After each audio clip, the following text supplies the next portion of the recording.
The letter hit the schoolhouse floor before Ida Gentry could stop it from falling, and the words she had already memorized burned through her mind like a brand on hide. Do not come to Hallow Creek. The position is no longer available. The town has no need of a schoolteacher.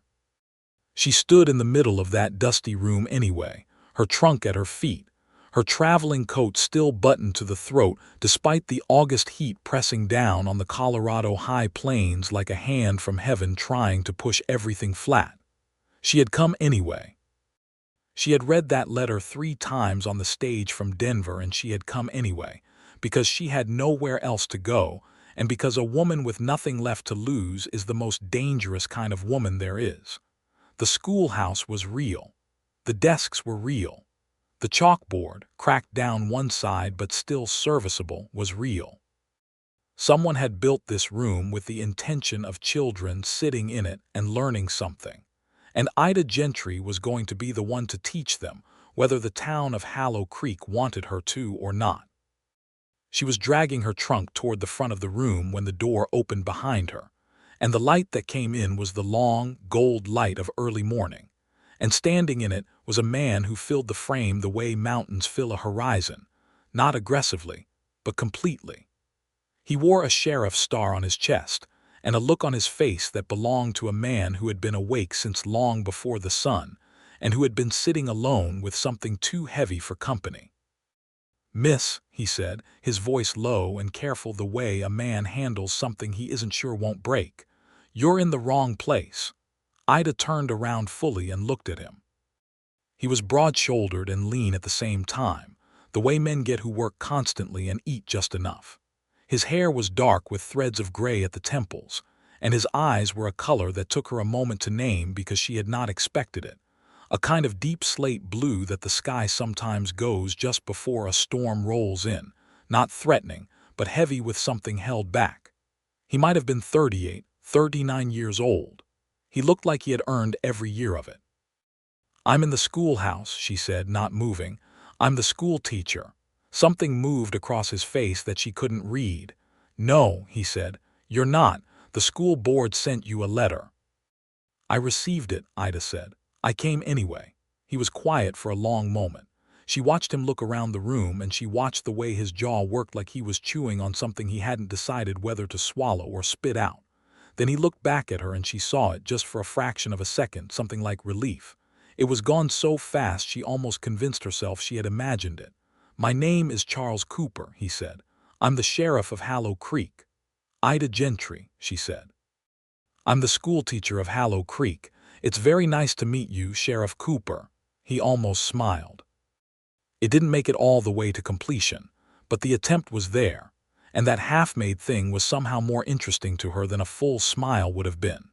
She had left Cincinnati with $17, 1 trunk, 3 dresses, 2 pairs of boots, a box of chalk, a set of McGuffey readers, and a broken engagement to a man named Preston Alt who had told her she was too stubborn to make a good wife, and then immediately proven he was not worth being a wife to.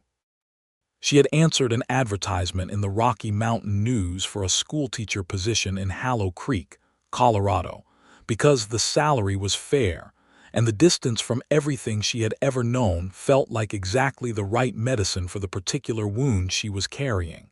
She had not expected the letter telling her not to come. She had not expected to come anyway. She had not expected Charles Cooper. The town of Hallow Creek sat in a valley between 2 long ridges of red rock in the summer of 1882, the kind of town that had sprung up around a mine and was still deciding whether the mine was going to save it or kill it. There were 400 and some people living there, a mix of miners and ranchers and shopkeepers and the families who came with all of those, and there were at least 40 children between the ages of 5 and 15 who had not been in a proper schoolroom in 2 years. The previous teacher, a man named Garrett who had come from back east with more confidence than competence, had left after 1 winter and not been replaced. The school board was composed of 3 men. Roland Hatch, who owned the general store and thought money was the answer to every question. Douglas Fenn, who ranched on the south side of the valley and thought women had no business teaching anyone anything, and Albert Greer, who ran the assay office and was the only one of the three who had actually been worrying about the children. Albert Greer was also the one who had placed the original advertisement. Douglas Fenn was the one who had sent the letter telling Ida not to come. Roland Hatch had voted with Fenn because Roland Hatch always voted with whoever seemed most likely to benefit him. Ida learned all of this from Mabel Stokes, who ran the boarding house where Ida took a room, and who delivered information the way the river delivers water, continuously and without particular concern for whether you asked for it. Fenn's wife died in childbirth 3 years ago, and he's been sour as bad milk ever since, Mabel said, setting a plate of biscuits and beans in front of Ida the morning after her arrival. And he's got 3 children who need schooling something terrible, which makes his position on the teacher question especially interesting, if you ask me, which nobody does, but I tell them anyway. Ida ate her biscuits and thought about Douglas Fenn. Then she thought about Charles Cooper. Then she made herself stop thinking about Charles Cooper and thought about what needed to be done to open a school in a town that officially did not want her there. The morning she walked into the sheriff's office to discuss the matter of the schoolhouse key, which she had found on a nail by the door and appropriated without permission, Charles Cooper was sitting at his desk, and he was sitting closest to the window. She noticed it right away because the window faced east and the morning sun was coming through it at a low angle, and he was sitting directly in its path with his hands wrapped around a coffee mug, and his eyes looking at something outside the glass that was not quite the street. "Good morning, Sheriff," she said. He turned from the window slowly, the way a man turns when something has pulled him so far inside himself that coming back out takes a moment of effort. "Miss Gentry," he said, "you've got the schoolhouse key." "I do," she said. "I borrowed it. You stole it." "I'll return it when the school board provides me with a proper copy," she said, sitting down across from his desk without being invited. "I'd like to discuss opening the school." He set his coffee mug down and looked at her with those storm-blue eyes in a way that was not hostile and not friendly, and was something in the narrow territory between the two that she had not yet found a name for. "The school board has already made their decision," he said. "The school board made a bad decision," Ida said. "And I intend to unmake it. I was hoping for your support."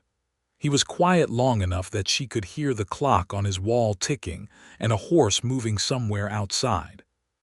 "Why would you think I have any influence with the school board?" he said finally. "Because this is a small town," Ida said, "and you're the sheriff, and people listen to men wearing stars even when they shouldn't. I'm not above using available resources." There was that almost smile again. "You're very direct," he said. "I've found it saves time," she said. He looked out the window again. She watched the side of his face, the set of his jaw, the way his eyes went soft and far away, and she thought that whatever he was looking for out that window was not something that existed on the street of Hallow Creek. "I'll speak to Albert Greer," he said at last. "He's the one on the board who thinks the school should open. Between the two of us we might be able to move Hatch. Fenn is a harder problem." "I have a plan for Douglas Fenn," Ida said. He looked at her. "Should I be concerned?" "Not unless you're Douglas Fenn," she said. She had his almost smile again, and this time it made it about 2/3 of the way to a real one before it stopped, and she felt something warm move through her that she told herself was simply satisfaction at being amusing. She was telling herself a great many convenient lies that first week in Hallow Creek. The thing about Charles Cooper and the window, which Ida had now observed on 4 consecutive mornings, was this: he was always there before anyone else.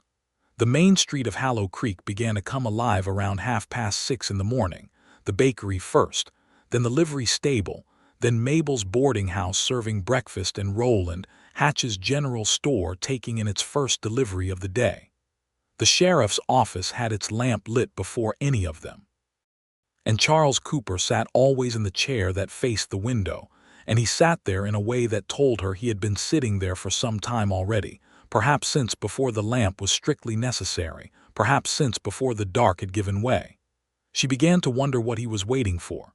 She began to wonder, with an honesty she was embarrassed by, if he was looking for something that was gone. She asked Mabel. Mabel's expression went from curious to sad in the space of a breath. His wife, she said, Eleanor, she died about 18 months ago, fever that went to her lungs, 3 days from perfectly fine to gone. Ida felt the information land in her chest with a kind of dull weight. That's devastating, she said. He took it hard, Mabel said. Well, any good man would, but Charles took it particular. They were married 12 years, met in Santa Fe when he was a deputy and she was teaching school there, if you can believe the coincidence. She came out here with him when he got the sheriff position. Built that little house on the east end of town together, the two of them. She used to sit in the window of the morning drinking her coffee before he left for the office. He used to stop on the street and look back at her. Mabel paused. Now he sits in the window himself, closest to it always, looking out at the street. Ida was quiet for a long time after that. She sat with what Mabel had told her, and she felt the weight and shape of it, the way a woman feels the weight and shape of her own heartbreak, which she knew something about, though hers was a smaller and less honest grief than what Charles Cooper was carrying. She thought about telling herself to be careful. She thought about reminding herself that she had come to Hallow Creek to teach school, not to fall into the dark blue gravity of a widowed sheriff's eyes. She thought all of these sensible and appropriate thoughts, and she sat with them for exactly one evening, and then she went to bed and dreamed about a man looking out a window, and in the dream she couldn't tell if he was watching for someone to arrive or watching the last trace of someone who had gone. She was not the kind of woman who sat quietly with inconvenient feelings. She dealt with them by doing things, by moving, by making situations change around her until the feelings had somewhere to go. Her plan for Douglas Finn was simple and completely unfair, and she was not at all sorry about it. She went to his ranch on a Thursday morning with a McGuffey reader tucked under her arm, and she knocked on his door, and when he answered it with his usual sour expression and his arms crossed over his chest, she said, "Mr. Finn, I understand you have 3 children. I'd like to meet them." He stared at her. "What for?" "Because I am the school teacher," she said, "and they are school-age children, and it is my professional responsibility to assess their current level of learning so I know where to begin when school opens." "School isn't opening," he said. "It is," she said pleasantly. Albert Greer and Roland Hatch have agreed. This was partially true. Albert had agreed enthusiastically. Roland had agreed after she'd spent 40 minutes in his store making the careful argument that children who could read were children who could help their parents make purchasing decisions, which was perhaps not the argument that would have made her most proud, but it had worked. "You have been outvoted, Mr. Finn. I'm sorry for the inconvenience, but in the meantime, I would very much like to meet your children." The silence that followed was long and tense, and she held it without blinking. Then behind Douglas Finn, a small face appeared. A boy of about 7 with his father's dark coloring and large, curious eyes looked up at her around the edge of the door. "Are you the school lady?" He said. "I am," Ida said. "What's your name?" "Thomas," he said. "My sisters are Clara and Ruth. Ruth doesn't talk much, but she can draw horses real good." Douglas Finn's jaw worked. His arms uncrossed. He looked down at his son, and something moved across his face that was in the same family as the expression she had seen on Charles Cooper's face that first morning, something raw and real that lived just below the surface of the harder look men in hard places put on as armor. "Come in then," Douglas Finn said, not graciously but unmistakably. She stayed for 2 hours. She assessed Thomas, who was 7 and sharp as a tack and 2 years behind where he should have been. She assessed Clara, who was 10 and had been doing her best to teach herself from a Bible and a Montgomery Ward catalog. She assessed Ruth, who was 12, and who communicated primarily through detailed and startling charcoal drawings on any flat surface available. Ruth drew a portrait of Ida while they talked that was more accurate than most photography, and Ida told her so with complete sincerity. When she left, Douglas Finn walked her to the gate of his fence and stood there with his hat in his hands, turning it in a circle the way a man does when he wants to say something and hasn't quite decided to say it yet. "My wife used to want a school here," he said finally. "She was from Ohio. She thought it was important." "She was right," Ida said gently. He put his hat back on. "I'll not obstruct any more," he said. It was not an apology. It was as close as Douglas Fenn could apparently get to one, and Ida accepted it in the spirit it was offered. The school opened on a Monday. 14 children arrived the first day and 23 by Wednesday as word spread. By the end of the first week, she had 31 students ranging in age from 5 to 15, and the schoolhouse that had been dusty and unused smelled of chalk and young minds, and the particular hopefulness of a space where learning was happening. Charles Cooper walked past the schoolhouse window on Tuesday afternoon, and she happened to look up at exactly the right moment and saw him looking in. He stopped when he saw her looking back. She did not look away. He touched the brim of his hat and kept walking, and she turned back to her students and said, "All right, who can tell me where the Mississippi River meets the sea?" And 14 hands went up with varying degrees of confidence. That evening she found a small bundle of wildflowers on the step of the schoolhouse. There was no note. She stood and looked at the flowers and then looked down the empty street toward the sheriff's office, where a lamp burned in the window. She was not going to read anything into wildflowers. She was absolutely certain of that. She was less certain by the following morning, when she arrived at the schoolhouse just after 6 in the morning to get the fire going in the small stove before the children arrived, and found Charles Cooper standing in the street in front of the building with 2 cups of coffee, and an expression that suggested he had not entirely planned this, and was not sure what to do now that it had happened. "Good morning," she said, stopping at a distance that was correct and proper and closer than she quite intended. "Good morning," he said. "I thought you might want coffee." He held out one of the cups.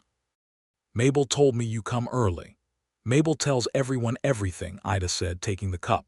Their fingers did not touch. She was acutely conscious of their not touching. "She does," he said. He looked at the schoolhouse and then at the street and then at a point somewhere above her shoulder. "How is it going, the school?" "Better than I expected and harder than I hoped," she said honestly. "Ruth Fenn draws on everything. I'm trying to channel it productively. She's gifted." Something lit in his face. "You think so?" "I'm certain of it," Ida said. "Has no one told Douglas Fenn that his daughter has a genuine talent?" Charles Cooper looked at her with an expression that was complicated. "Douglas Fenn has been having a difficult time," he said carefully. "I know," she said. "His wife." "Did Mabel tell you that too?" "Mabel tells everyone everything," she said, borrowing his words back at him, and this time the almost smile made it all the way. It was a brief, full smile, and she felt it hit her somewhere south of her sternum and held perfectly still so nothing about her face would show it. "Eleanor was a teacher," he said. It came out carefully, like something he was testing the weight of as he said it. "I know," Ida said softly. He looked at her. The morning light was low and golden, and it did interesting things to the planes of his face. "Is that strange, to hear that?" "No," she said. "It makes you sitting closest to the window make more sense." She had not meant to say that. She felt the color rise in her face, and she was grateful that the morning was cool enough to give her an excuse. He was very still for a moment. "You noticed that," he said, not a question. "I walk past your window every morning," she said. "It's hard not to notice." He looked down at his coffee cup. "Old habit," he said quietly. "Eleanor used to sit in our window in the mornings. I used to look back at her on my way to the office. Now I suppose I sit there and look at the street instead, and I tell myself I'm watching for trouble, but honestly." He stopped. The street was empty and quiet, and the morning birds were doing their work in the cottonwoods along the creek, and the moment between them stretched out to a length that was no longer entirely comfortable and was somehow better for that. "Honestly," she offered.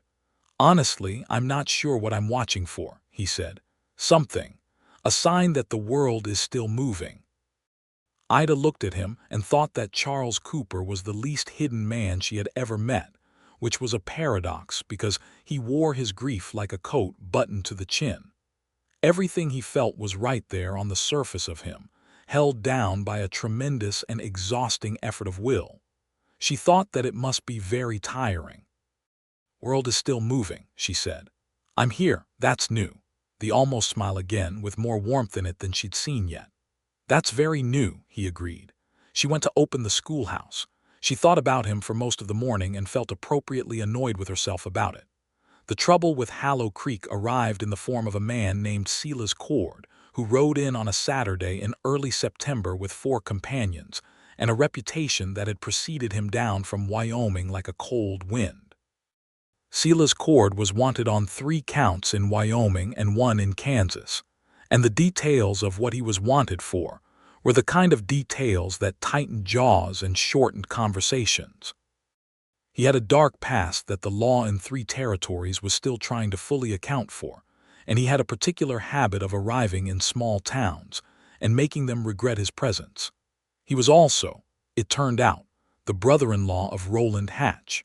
This was the kind of information that made everything more complicated, and Charles Cooper's expression when he told Ida about it 3 days after Cord's arrival said clearly that he understood exactly how complicated it was. He had come to tell her not because she was directly involved, but because a man like Cord moving into a town, the size of Hallow Creek, was the kind of information that everyone who cared about the town should have.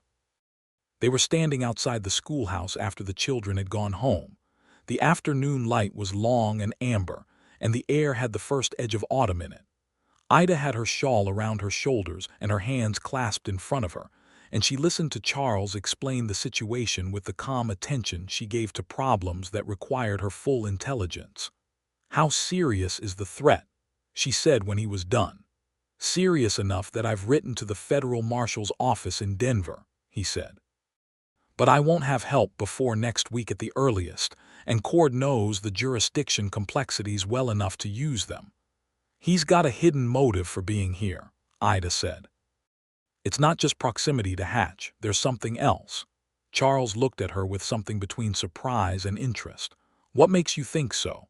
Because men like that don't stop somewhere and stay still unless they're waiting for something or setting something up," she said. "If he just wanted Hatch's hospitality, he could have had it and kept moving. He's been here 3 days and settled." He studied her for a moment. "You've dealt with men like Cord before." "I've taught school in 3 different towns since I finished my training," she said, "including one in Kansas that had a situation not entirely unlike this. The character type is consistent." He nodded slowly. "You're right, I think he's using Hatch's roof to set something up. There's a payroll transport coming through on the 15th, silver mine payroll from Denver." "Then you have 10 days, Ida said. 10 days, he agreed. "Which is why I'm telling you. I need you to know that if things in this town start moving in a direction that feels wrong, I want you to take the children into the schoolhouse and stay there. The building is solid. You can bar the door." She looked at him. "You're worried," she said. He met her eyes. "I'm always worried," he said quietly. "It's the job, but yes, more than usual." The way he looked at her in that moment was different from all the previous ways. There was something personal in it, something that was not sheriff to citizen but was something more direct and less armored, and Ida held still under it the way you hold still when a deer steps into a clearing and you don't want to be the thing that startles it away. "I'll be careful," she said. "Ida," he said, just her name, not Miss Gentry, just her name, and she felt it land differently in her chest than any preceding word he had spoken. "I mean it. These men are dangerous." "So am I," she said, "when it comes to protecting what's mine." She had meant the school and the children. She let him think that was all she meant. But walking home that evening, she was honest with herself in the way she could only be when there was nobody to see her being it. The school was not all she had meant. The school was not close to all she had meant. She had looked at Charles Cooper, standing in the amber afternoon light with worry in his storm-blue eyes, and she had felt something that she was no longer going to pretend was simple professional appreciation or neighborly interest. She had felt, quite clearly and without apology, the beginning of love. It terrified her in a way that was completely separate from Silas Cord and his dark purposes. It terrified her because the last time she had felt anything close to this, It had ended with a letter from Preston Alt explaining why her stubbornness disqualified her from being loved properly. And it terrified her because Charles Cooper was a man still sitting in the window where his wife used to sit, and falling in love with a man who was still grieving a woman he had loved for 12 years was either the bravest thing she could do or the most foolish. She was not yet sure which. She decided to do what she always did with feelings she wasn't sure of. She went to work. She had 31 children who needed teaching, and she threw herself into that task with an energy that had Mabel commenting that she had never seen anyone take so many papers home to grade before. She also, without making it obvious that she was doing it, kept a careful eye on the movements of Silas Cord and his men. What she observed over the course of 6 days was enough to confirm Charles's suspicion and add several new worrying details. Cord's men were making daily trips to the road north of town, which was the road the payroll transport would use. They were asking questions at the saloon about the schedule. And one of them, a lean, narrow-faced man named Brace who drank at the saloon every evening, had struck up what appeared to be a designed friendship with one of the young men who worked at the assay office. She went to Charles with this on the 9th day before the transport. He was in his office when she arrived, sitting not at his desk but at the window, as he always was in the early hours, though it was now past noon. He turned when she came in, and the alert way he looked at her said he could tell from how she walked that she had something important. She told him what she'd seen. He listened without interrupting. She watched his face move through the information and arrive at a conclusion. "Brace is pumping Greer's assistant for information about the route," he said. "That's what I think," she said. "You've been watching them." "You told me to be careful," she said. "Careful people pay attention." He stood up.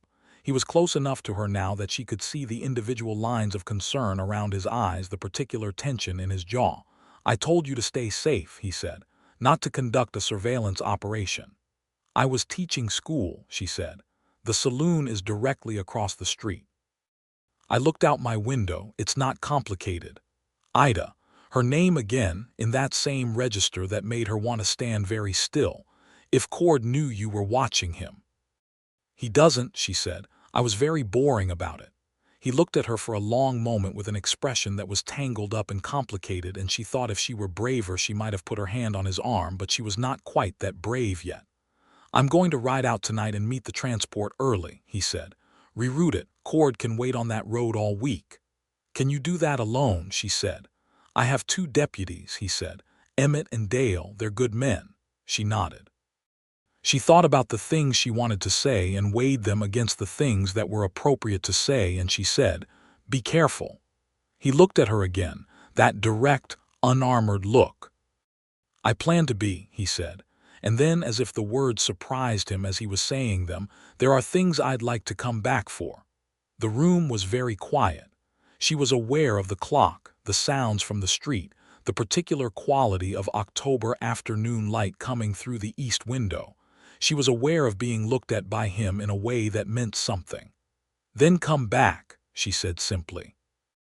He rode out that night with Emmett Walsh and Dale Prout, and Ida sat in her room at Mabel's boarding house and tried to read and failed, and tried to sleep and failed, and finally sat in the chair by her own window and looked out at the dark street and thought about a man sitting in a window looking out at a street and what it means to wait. She understood now what he was doing, not waiting for a leaner.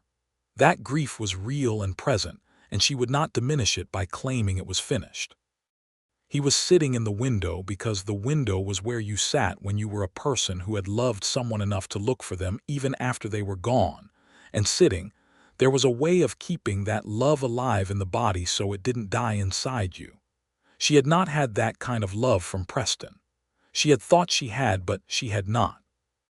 What she had had from Preston was a comfortable arrangement that had briefly pretended to be something warmer, and the loss of it had hurt the way a disappointment hurts, not the way Eleanor Cooper's death had hurt Charles. She wondered if she was capable of that kind of love. She thought she might be. She thought she might have been holding it in reserve for something she had not yet encountered. Charles and his deputies returned before dawn. She heard the horses from her room, and she went to her window and watched him ride down the main street in the cold October dark. And he looked up as he passed beneath Mabel's sign, and she was there in the window, and he saw her, and he touched the brim of his hat the same way he had when he'd looked in through the schoolhouse window that first Tuesday. She breathed out. In the morning she learned that the transport had been safely rerouted, and that Sila's cord, upon discovering this, had broken camp so fast that 2 of his men had left their bedrolls behind. Cord and his people were gone from Hallow Creek before noon. Roland Hatch spent the day looking mortified and avoiding the sheriff's office, which Charles found both funny and sad in equal measure. He didn't know what Cord was planning, Charles told her when she came to the office that afternoon. Or at least he didn't let himself know, which amounts to the same thing in moral terms but rather less in legal ones. "Are you going to charge him with anything?" Ida asked. "I can't," he said. "Nothing he did was technically a crime. He let his brother-in-law sleep in his house. That's all I can prove." He sat back in his chair. He looked tired, but the particular heavy tiredness of the past weeks had lightened. "It's over." "Good," she said. He looked at her. "You're not going to say 'I told you so' about the hidden motive?" "No," she said. "That would be unkind." "It would also be accurate," he said. "Those aren't mutually exclusive," she said, "but I try to pick one or the other when I can." He smiled. A real, full, unhurried smile, and it transformed his face in a way that made her heart do something athletic, and she looked down at the desk and then back up and decided she was going to be honest with herself in his presence for a change. "You said," she began carefully, "before you left last night, you said there were things you'd like to come back for." He was very still. "I did say that." "I've been thinking about it," she said.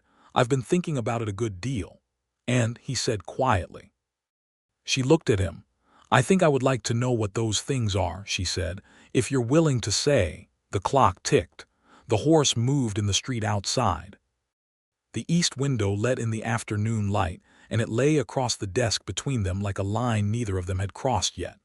"I would rather show you," he said, "if you'll allow me to." She thought about Preston Alt saying she was too stubborn for love. She thought about arriving in Hallow Creek with $17 and a letter telling her not to come. She thought about Eleanor Cooper sitting in a window and Charles Cooper looking back at her from the street. She thought about sitting in her own window in the dark before dawn and breathing out when she heard the horses return. "I'll allow it," she said. The courtship of Ida Gentry and Charles Cooper was conducted with the particular care of 2 people who knew what loss tasted like and were moving deliberately around the possibility of it. He brought her coffee in the mornings. She brought him lunch on the days when she could see from the schoolhouse that he had not left his office and was therefore not eating. They walked together after Sunday services, not holding hands, not quite, though there was one afternoon in late October when he offered his arm crossing the muddy section of Main Street, and she took it, and neither of them mentioned the fact that the mud ended well before she let go. She told him about Cincinnati, about the teaching certification and the 3 positions she'd held, one in Ohio, one in Indiana, one in that Kansas town with the situation. About Preston Alt, which was harder, but she told it clearly and without self-pity, just the facts of what had happened and what she had understood from it. He listened in the way he did everything, completely and without the impatience of a man waiting for the conversation to get back to him. When she finished, he was quiet for a moment, and then he said he was wrong. "I know," she said. "Not just wrong to break the engagement," Charles said. "Wrong about you, wrong about what your stubbornness is. It's not a flaw. It's the thing that got you on that stage to Hallow Creek when you had a letter telling you not to come." She looked at him. "Is that a good thing or a bad thing from your perspective?" "The best thing," he said simply. He told her about Eleanor in pieces, gradually, the way you tell someone about something precious, carefully because you want them to understand it correctly. He told her that Eleanor had been funny and strong and had taught in Santa Fe for 6 years, and had been the person who made a house feel like somewhere rather than just somewhere to sleep. He told her that losing her had been like losing a limb, The kind of loss you don't recover from, but you learn to live alongside. He told her that sitting in the window had started as something he couldn't explain and had become a habit before he realized it was also a form of keeping her close. Ida listened to all of this and did not try to place herself in competition with Eleanor Cooper, who was gone and irreplaceable and not her rival. Eleanor was part of who Charles was, and she was honest enough with herself to know that loving him meant making room for that. "She sounds like she was remarkable," Ida said. "She was," he said, and then carefully, as if he were stepping onto ice he wasn't certain would hold, "I think you would have liked each other."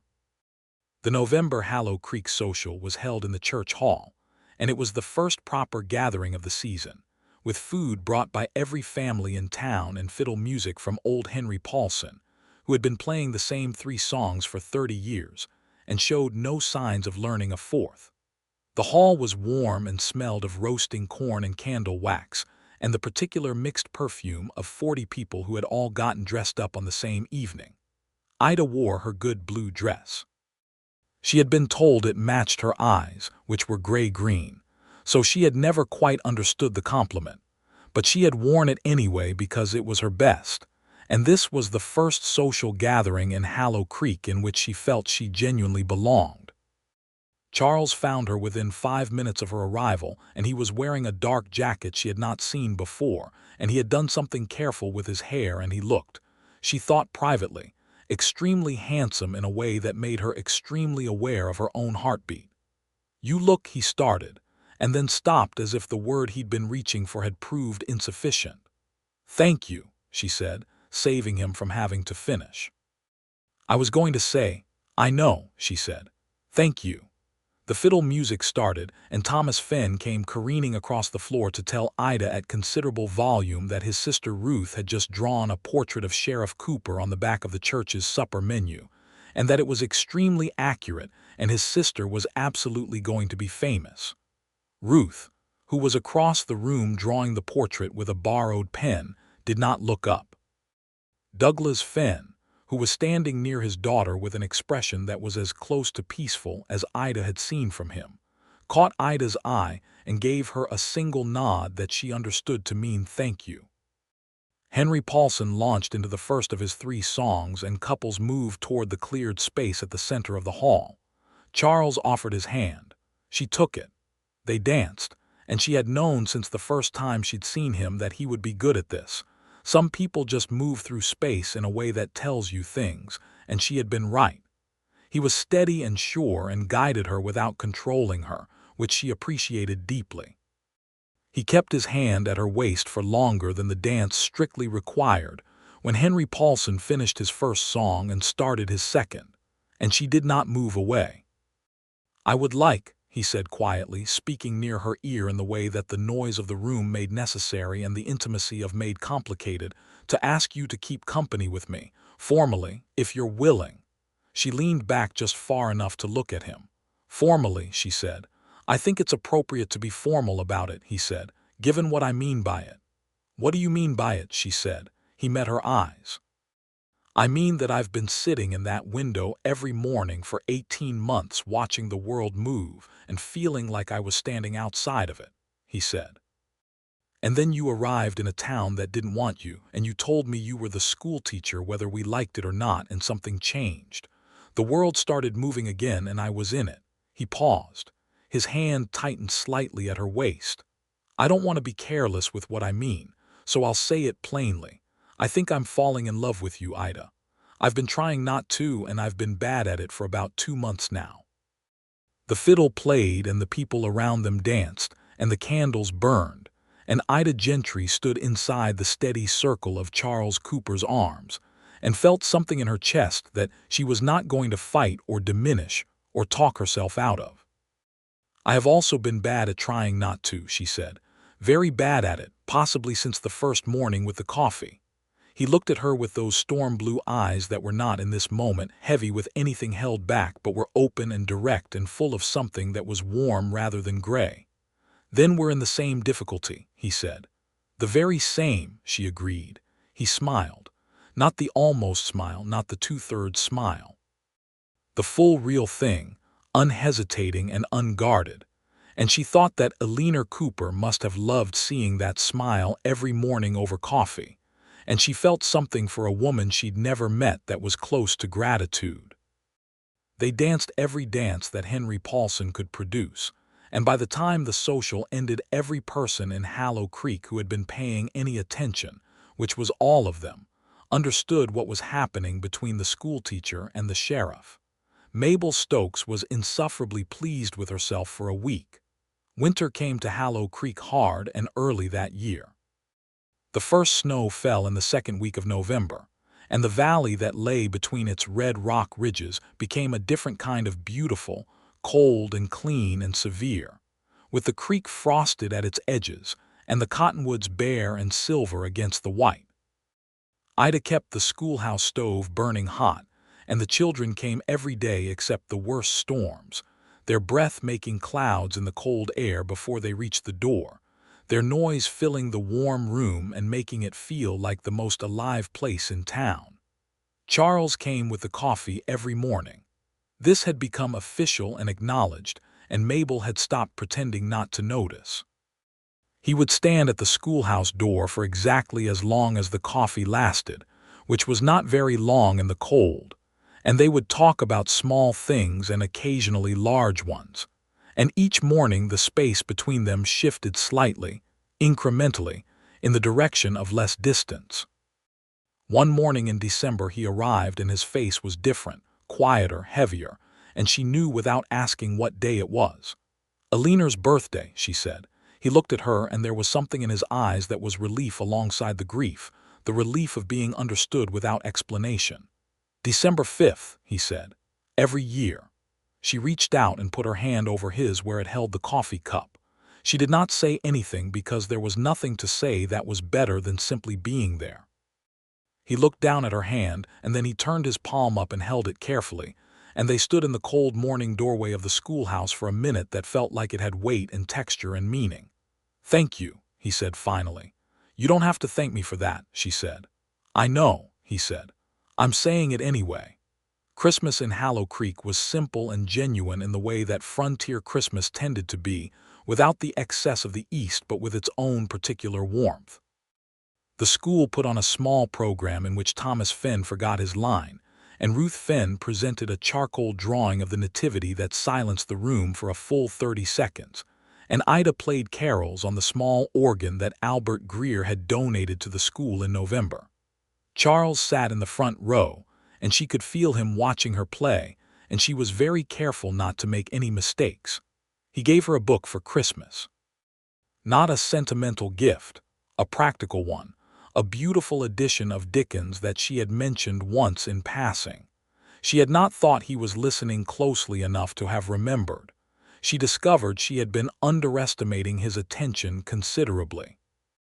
She gave him a scarf she had knitted herself, dark blue wool to match his eyes, which she told him was a coincidence, and which was absolutely not a coincidence. He wore it every cold day for the rest of the winter. January brought the cold and also a letter. This one she did not receive with the same equanimity she'd received the first letter, because this one was not from a school board but from a law firm in Cincinnati. Preston Alt had made a legal claim regarding some property that had been held in joint anticipation of their marriage, a small parcel of land her father had set aside, and the claim was dubious and irritating and required a response from an attorney. She sat in her room at Mabel's and read the letter 3 times and felt a cold anger that was different from the grief she'd expected to feel. She had not thought Preston Alt could reach her out here. She told Charles about it that evening, sitting in his office by the stove, which had become the place they spent their evenings when she had no schoolwork, and he had no emergency requiring his attention. He listened. His expression went through several stages that she watched with private attention. "Is the claim legitimate?" he said. "It's not," she said. "My father deeded that land to me directly after the engagement ended. The timing is documented. Alt is fishing." "He's trying to pull you back," Charles said. "It was very quiet. Or at least disrupt what you've built here." "Probably," she said. "Men like Preston don't handle being left gracefully, even when they're the ones who did the leaving. Charles looked at her steadily. What do you need? She appreciated enormously that he had not said what do you want to do or have you thought about or offered her a plan. What do you need was the right question, and she loved him for asking it.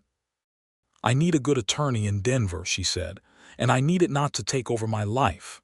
Albert Greer's cousin practices law in Denver, he said. He's good. I'll write to him tonight. They dealt with it. It took 6 weeks and 2 letters and 1 telegram, but Preston Alt's claim was formally rebutted, and the land was confirmed to be Ida's by documentation, and the law firm sent a final letter that was the epistolary equivalent of someone backing out of a room trying not to be seen doing it. It was done. The night the final letter arrived, Charles came to Mabel's with a bottle of wine that had been in Roland Hatch's general store since the summer and which was not very good wine, and Mabel produced glasses and made herself conspicuously absent, and Ida and Charles sat in the small parlor and drank mediocre wine, and she felt something in her that had been coiled and tight since January finally relax. It's done, she said. It's done, he agreed. She looked at him across the parlor table. Charles. Yes. I want to stop staying at Mabel's boarding house, she said. He was very still. Where would you like to stay? He said, and his voice was entirely careful. She had thought about this for some time. She had thought about it since November, and she had thought about it since December, and she had been thinking about it with increasing intensity since January, and she had made a decision that she had tested against her own judgment from every angle she could find, and it had held firm. I would like, she said, to stay in the house on the east end of town, if the offer stands. He looked at her for a long moment. His jaw worked in that way he had. Then he set his glass down and he said, Ida, I want to be certain I understand what you're saying. I'm saying I'm in love with you, she said clearly, and I think you're in love with me. And I think we've both been careful enough for long enough, and I would like you to ask me to marry you. Something happened to his face that she did not have a word for. It was not surprise, because she did not think it surprised him. She thought he had been moving toward this the same way she had. It was something else, something like a wall coming down, or a held breath being released, or a man letting himself reach for something he had been afraid to reach for. He stood up. He came around the table. He did not kneel, which she was grateful for because it would have felt theatrical, but he stood in front of her and took both her hands in his, and he said, Ida Gentry, will you marry me and be the most stubborn woman in Hallow Creek for the rest of your life in my general direction? She laughed. She had not expected to laugh. She had expected to cry, but laughter was better. Yes, she said. Absolutely yes. He kissed her then, the first time he had kissed her, and it was slow and certain and warm the way everything about him was when he let the armor down. And she thought that Eleanor Cooper had been a very lucky woman, and that she herself was also a very lucky woman, and that the luck was different, and the love was different, and both of those things were exactly right. They married in April, when the valley was beginning its spring color, and the cottonwoods were coming out in their first pale green. The whole town came. Henry Paulson played his 3 songs with more enthusiasm than technical skill. Ruth Fenn drew the entire wedding party in charcoal on a large piece of paper that Albert Greer later had framed and hung in the assay office, where it was still hanging when people who had been children at the wedding were grown. Thomas Fenn, who had been appointed ring-bearer by Charles, and who took the responsibility with the gravity of a small person given a great task, delivered the ring without incident, and then stood very straight during the ceremony, as if daring anyone to be prouder of this moment than he was. Douglas Fenn sat in the second row and looked at the ceremony with an expression that was still quiet and still a little sad around the edges, but was unmistakably glad, the way a man looks when he sees something that reminds him the world continues after loss. Ida wore a dress that was not blue but the color of the first light on red rock, which Mabel called apricot and Charles called beautiful and Thomas Fenn called a very good orange, which made the wedding party laugh until the minister had to ask for everyone's attention twice. They moved into the house on the east end of town, the small house that Charles and Alina had built together. Ida had been honest with herself about this before she agreed to it. It was Alina's house, in the sense that Alina's love and labor were in its walls, and she did not ask Charles to change everything or pretend that history away. She asked only for two things: to be allowed to put her books on the shelves and to choose the curtains. He laughed and said she could redecorate every room from floor to ceiling if she wanted, and she said no, the house was itself, and that was what she wanted. She kept the east-facing window just as it was. Spring moved into summer and summer into the particular golden ease of a life that has found its shape. Ida taught 37 students by June, including Thomas Fenn, who had caught up to where he should be and was now racing ahead of it, and Ruth Fenn, who Ida had begun giving specialized instruction, teaching her everything she knew about art and design, and encouraging her to write letters to schools in Denver that offered formal training. Charles caught 2 horse thieves, helped birth a calf in an emergency situation that he described to her in clinical detail that evening, with the mixture of pride and bewilderment of a man who had not expected that particular item to appear in his job description, and settled a property dispute between 2 ranchers that had been simmering for 3 years. He also started sitting in the east window in the mornings again, but now there was coffee for 2 and she sat across from him, and sometimes she read and sometimes they talked and sometimes they were just in the same silence together, which is a thing that requires practice and trust, and which they had both, in their own ways, been practicing for a long time. She noticed that he still looked out the window first thing every morning. She did not ask him to stop. She understood by now that looking out that window was not grief, but memory, not absence but presence, a way of carrying Alina gently in the morning before the day began.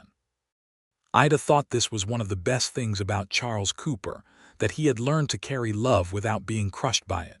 She also noticed that he always looked back from the window to her after a moment, always, without fail, and what was on his face when he looked at her was the thing she had been holding in reserve all her life without knowing it. By September she knew she was pregnant. She told him on a Tuesday morning in the east window, over coffee. She said it directly because she was Ida Gentry, now Ida Cooper, and she had never found a better policy than directness. His face went through something extraordinary. She watched it and felt warm and a little triumphant, because he was a man who was good at composure and she had absolutely demolished it. He reached across the small table and took her hand. He held it for a long moment looking at her, and she could see him constructing what he wanted to say from the most accurate and true material he had available. "I have been very lucky," he said finally. "Twice in my life I have been very lucky, and I am not going to pretend not to know it." She turned her hand over in his and squeezed. "So have I," she said. "I got a letter telling me not to come, and I came anyway," he smiled. "The best decision you ever made," he said. "Don't tell me what decisions I've made were good," she said, but she was smiling too. "The best decision," he repeated, without moving, and she did not argue further. The pregnancy was straightforward, and Mabel Stokes took a proprietary interest in it that would have been alarming from anyone else, and was, from Mabel, simply a form of love. The town doctor, a steady, competent man named Dr. Marcus Webb, who had arrived in Hallow Creek 2 years before and shown no signs of leaving, was attentive and reassuring.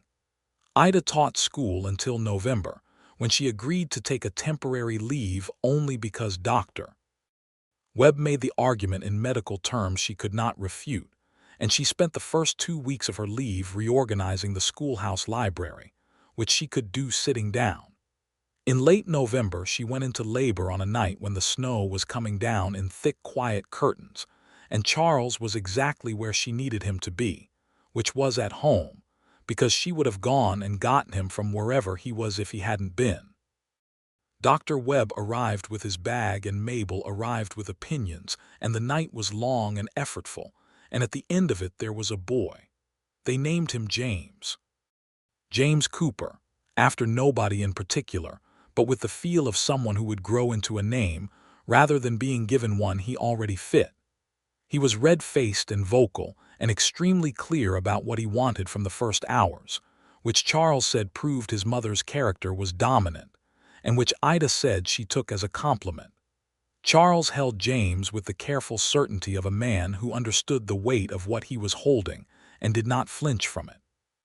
He stood by the east window in the gray November dawn with his son in his arms and looked out at the snow-covered street, and Ida watched him from where she lay and felt something so full and complete that it was briefly hard to breathe.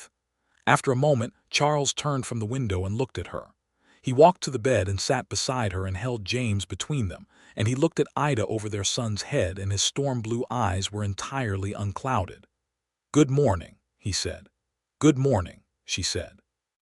Winter softened into Hallow Creek's particular fierce March, and then opened into April, and Ida went back to school in the spring with James in a basket near the stove for the first weeks until Mabel, who had made clear that babysitting was not beneath her dignity, and was in fact something she intended to do as often as possible, established herself as the primary caretaker during school hours.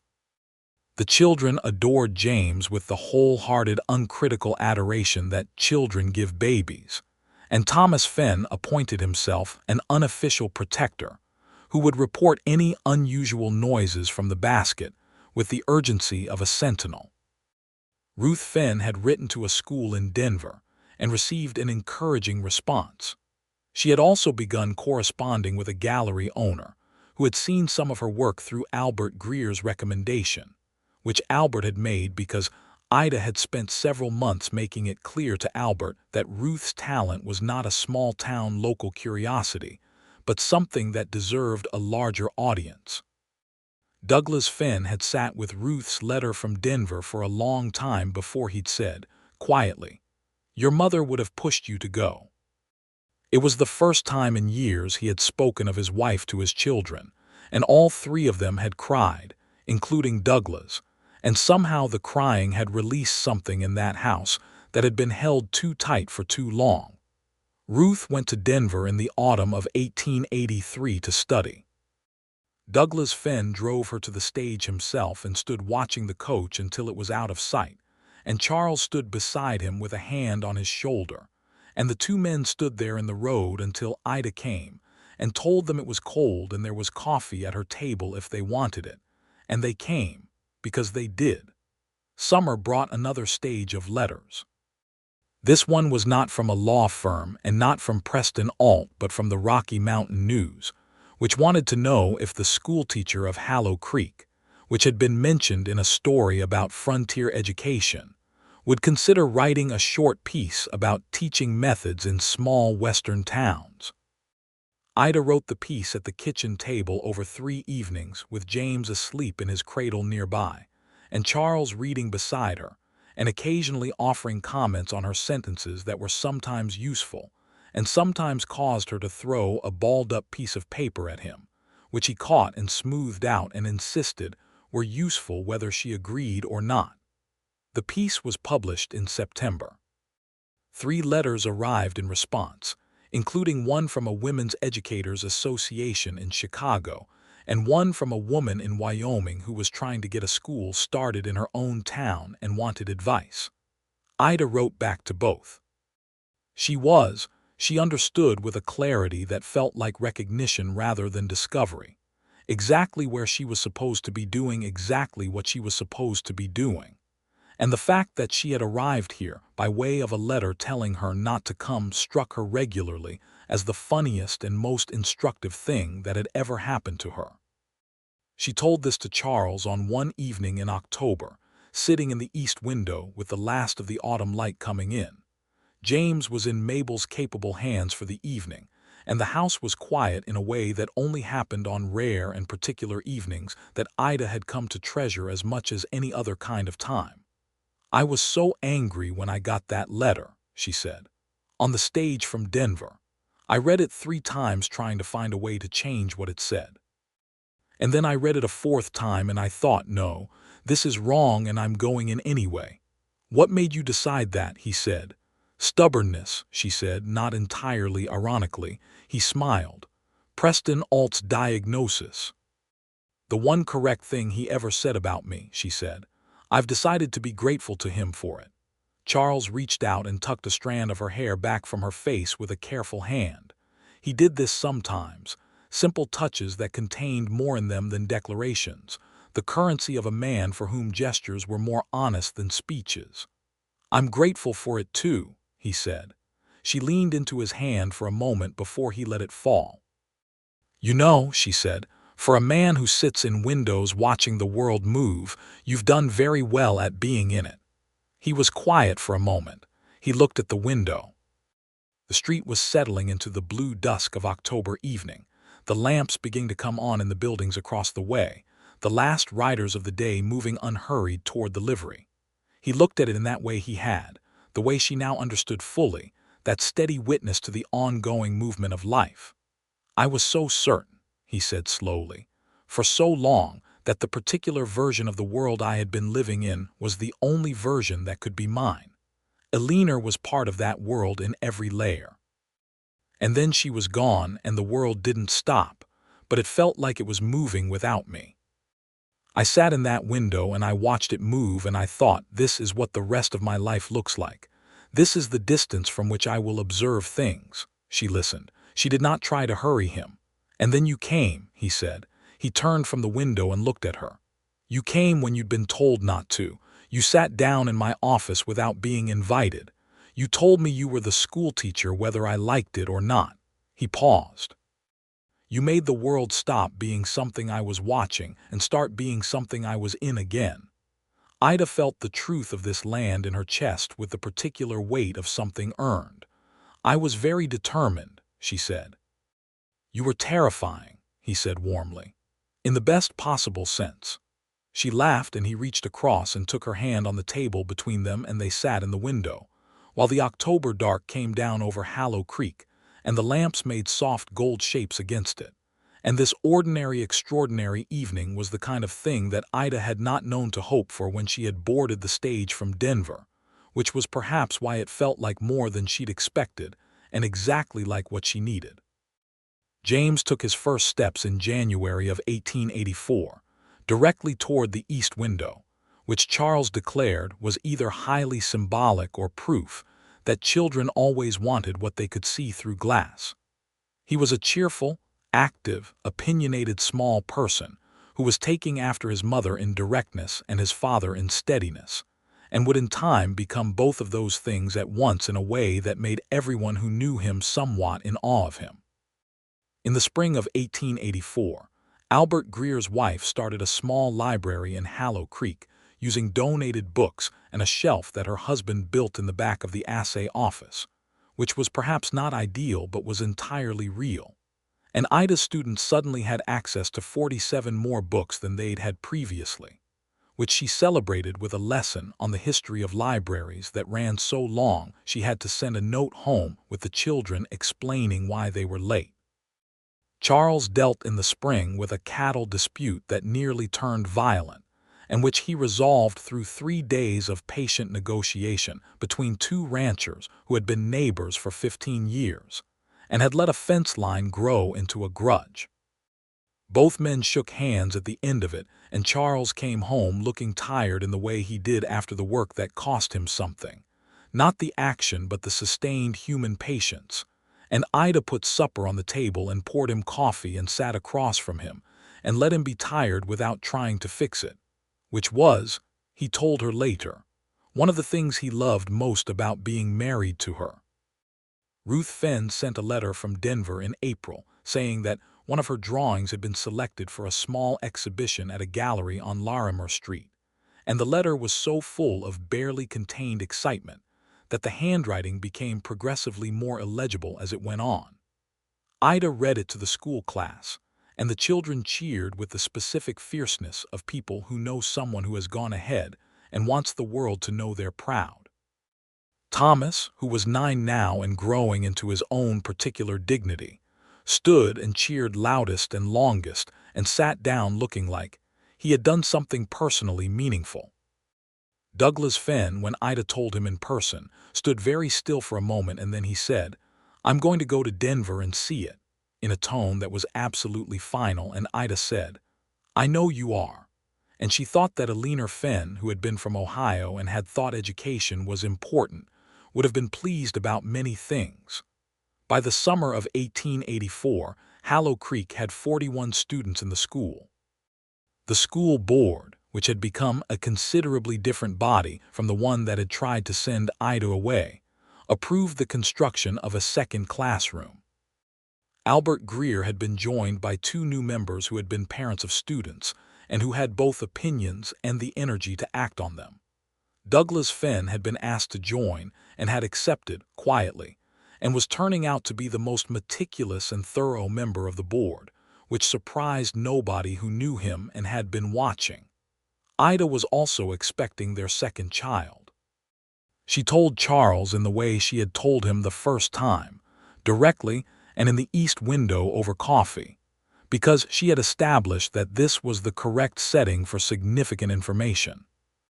He smiled immediately this time without the stunned delay, and the smile was different from the one she had gotten the first time, less overwhelmed and more simply joyful. "Another Cooper," he said. "Another Cooper," she agreed. He reached across and took her hand, and they sat in the window and watched Hallow Creek go about its morning business. The bakery, and the livery and Mabel's boarding house in Roland, Hatch's general store, and the schoolhouse with its new second classroom under construction. And the east-facing light came in at its familiar angle and lay across everything like something intended. The second child, born in December of 1884 on a night that was cold and clear and full of stars, was a girl. They named her Eleanor. Charles had suggested it, quietly and carefully, one evening in October, and Ida had been quiet for a moment and then said yes, simply and completely, because she understood what the name was and what it was not. It was not a substitution. It was an honoring. It was Charles saying that love does not have to choose between what it has been and what it is, that both things can exist in the same name without diminishing either. Eleanor Cooper arrived in the world with far less noise than her brother had, and with the particular composed alertness of a person who has already decided she is going to observe everything carefully before she says anything. She had her father's blue eyes and her mother's set of the jaw, and James, who was 2 years old and had understood roughly 3/4 of what had been explained to him about the situation, stood on his tiptoes to look at her in Charles's arms, and then looked up at his father and said, "She's very small," with the grave consideration of a person who had once also been very small and had moved past it. "She'll grow," Charles said. "Will she be stubborn like Mama?" James said. Ida, from the bed, said, "We should all hope so." Christmas of 1884 in the house on the east end of town was the kind of Christmas that does not announce itself as significant but becomes significant in memory. The house was warm and full of the small sounds of a family, James's footsteps and Eleanor's new voice finding itself, and Charles moving through the rooms with the comfortable authority of a man in a place he has chosen. Mabel came for Christmas dinner, and Albert Greer and his wife, and Douglas Fenn and Thomas, who was becoming a young person of real substance, and the table was loud with talk and food, and the specific happiness of people who have built something together. After the guests had gone and the children were asleep and the house had settled into its night quiet, Charles and Ida sat together in the east window in the last of the Christmas firelight. The street outside was white with snow, and the stars above the red rock ridges were exceptional. "Do you know what I think about?" Ida said. "Tell me," he said. "I think about getting on the stage in Denver," she said. "I had that letter in my bag telling me the position didn't exist. I had $17. I didn't know you, didn't know Hallow Creek, didn't know any of this." She looked out the window at the snow-white street. "I thought I was going somewhere to start over. I didn't know I was going somewhere to begin." He was quiet for a moment. "I'm glad you came," he said. "I'm glad you didn't listen to the letter." "I very rarely listen to letters telling me not to do things," she said. "I've noticed," he said. He turned to look at her, and his face in the firelight was familiar and beloved and exactly right. "I love you, Ida." She had heard him say it many times in the years they had been together, and it still did something particular to her every time. "I love you," she said, "Charles."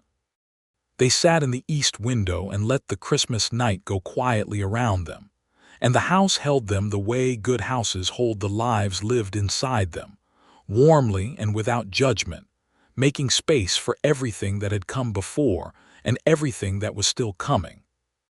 In the spring of 1885, Ruth Fenn came home from Denver for a visit, and she had a portfolio of drawings under her arm and a proposal from the gallery on Larimer Street to represent her work. And she sat at Ida and Charles's kitchen table and spread everything out, and Ida looked at the work and felt the same certainty she had felt when Ruth was 12 and drawing horses on any available surface. This was a woman who was going to do something with her gift. Ruth was 20 now, poised and thoughtful and still quiet in company, but no longer the child who only communicated through pictures. She had found in Denver a voice to go with her images, and she talked about her work with a clarity and conviction that made Thomas, who was 10 and hero-worshipped his sister, look at her with unguarded wonder. Douglas Fenn sat at that same table and looked at his daughter's work spread out before him and said nothing for several long minutes. Then he said, "Your mother could draw too, not like this, but she could draw." Ruth looked at her father, and then she got up and hugged him, which Douglas accepted stiffly and then, slowly, returned. Thomas watched this and then casually left the room in the direction of needing something urgently, and Charles followed him to investigate and found him sitting on the back step, not crying but very close to it. "She would have liked all of this," Thomas said. "Mama, she would have liked Miss Ida and the school and Ruth's pictures." "She would have," Charles said, sitting beside him. "I think good things make you miss people sometimes. That doesn't mean the good things should stop." Thomas considered this with the seriousness he gave important information. "Does it get easier, missing?" "It becomes different," Charles said. "You carry it differently. It doesn't go away, but you get stronger at the carrying." Thomas nodded slowly. Then he said, "James is going to wake up from his nap soon, and I promise to play with him." "That's very responsible of you," Charles said. "Also, Ruth is emotional right now, and it feels like the right time to be elsewhere," Thomas said, and got up with the dignity of a 10-year-old who has decided he has been sufficiently vulnerable for one afternoon. Charles came back in and caught Ida's eye across the kitchen table, and they shared a moment of entirely private amusement over Thomas Fenn's exit strategy, which was the kind of communication that happens between people who have built a shared language over years and can say whole paragraphs in a look. The summer of 1885 was the summer that Hallow Creek's mine had its best season in 4 years, and the town grew in the way that good news brings growth: 3 new families, a second doctor, a proper hotel in the building that had been a saloon since the town was founded. Henry Paulson learned a 4th song. Ida's school reached 50 students, and the school board approved a salary increase that she had been arguing for since January. She was also, by August, expecting their 3rd child, a fact she delivered in the east window in the established manner, and Charles looked at her and said, "We are remarkably consistent people." And she laughed so hard that James came in from the next room to see what had happened. Thomas Fenn in September went to school in Denver, following a path that Ida had spent a year helping him identify and prepare for. He was smart and tenacious, and had a specific aptitude for numbers that Albert Greer had recognized and mentored, and he left with references from Albert, Charles, and Ida and his father's handshake, and a careful hug that Douglas managed with less stiffness than he'd managed Ruth's, which was progress. The 3rd Cooper child arrived in March of 1886, another boy, whom they named Henry after nobody named Henry in either of their families, but because Ida had decided she liked the sound of it with Cooper, and because Charles had told her he would trust her judgment on names as long as she promised not to name anyone after Preston Alt, which she promised without any difficulty. Henry Cooper was loud from his first moment and cheerful from his second. And James, who was 4 and had established himself as a young person of considerable personality, accepted his new brother with pragmatic goodwill and immediately began planning how to make him useful in future schemes. Eleanor, who was one and still the composed observer she had been from her first moments, watched the new arrival with the careful attention she gave everything and then went back to her own business. Charles stood in the east window with Henry on the morning after his birth, the way he had stood with each of his children, and Ida watched him from the bed and felt the completeness of the thing they had made together. Not completeness as in finished, but completeness as in whole, a life that had all its essential parts present and accounted for. He turned from the window and brought Henry to her and sat beside them both, and the April light came in warm and easy, and the street of Hallow Creek was beginning its day outside. "Good morning," she said. "Good morning," he said. "You were in the window again," she said. "Old habit," he said. He smiled. "It's a good window." "It is," she agreed. She looked at Henry, who was magnificently unimpressed by his own existence. "Charles, yes. I've been thinking," she said, "that next year we should expand the schoolhouse library properly, not just rely on Albert's shelf, a dedicated library room." He looked at her. "You are 3 days postpartum and you are planning the library expansion. Is this surprising to you?" she said. He considered. "No," he said, "not remotely." He put his arm around her carefully, the way a man holds something precious, with full attention and without performance. "The library expansion sounds exactly right." She leaned into him and looked at the window and thought about a letter that had told her not to come and $17 in a bag on a stage from Denver, and a man sitting closest to the window every morning watching the world move and wondering if he was still in it. She thought about all of it and held their new son and felt the weight and reality of where she had arrived. Not where she had expected to go, but somewhere truer and better than expectation. The kind of place that requires you to show up even when you've been told not to. To sit in someone's window uninvited and explain that you are the school teacher whether anyone likes it or not. In the years that followed, the schoolhouse got its library. Ruth Fenn's work went to galleries in Denver and Colorado Springs, and eventually to Chicago. And she came home in the summers and brought stories and her still quiet voice and her extraordinary eye.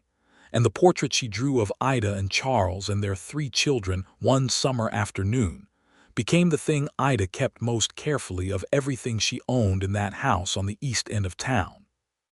James Cooper grew into the combination of his parents that Thomas had predicted and became a young man of both direction and steadiness. Eleanor Cooper became the observer she had always been and the most precisely accurate assessor of situations that any of the people who loved her had ever encountered. Henry Cooper was the loudest and most enthusiastic Cooper, and also somehow the one who could smooth a difficulty before anyone else had noticed it existed.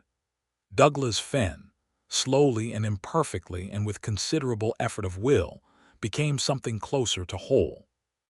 He did not remarry, and he did not pretend he was not still carrying his loss, but he carried it differently as the years went on, as Charles had told Thomas, and there were evenings when Douglas sat on his front porch and looked at the valley and the ridge, and something on his face was peaceful in a way it had not been for a long time. Charles Cooper sat in the east window every morning until he was an old man, and every morning after the first year of their marriage, Ida sat across from him. The morning light changed with the seasons and the years, but it came through the same window at the same angle, and fell across the same table, and the 2 of them were there with their coffee, reading or talking, or simply being present in the particular way that requires nothing except the willingness to stay. She came to teach, and found the widowed sheriff sitting closest to the window every morning, waiting for a world to move in him again, and she had, being herself and nothing less, made it move.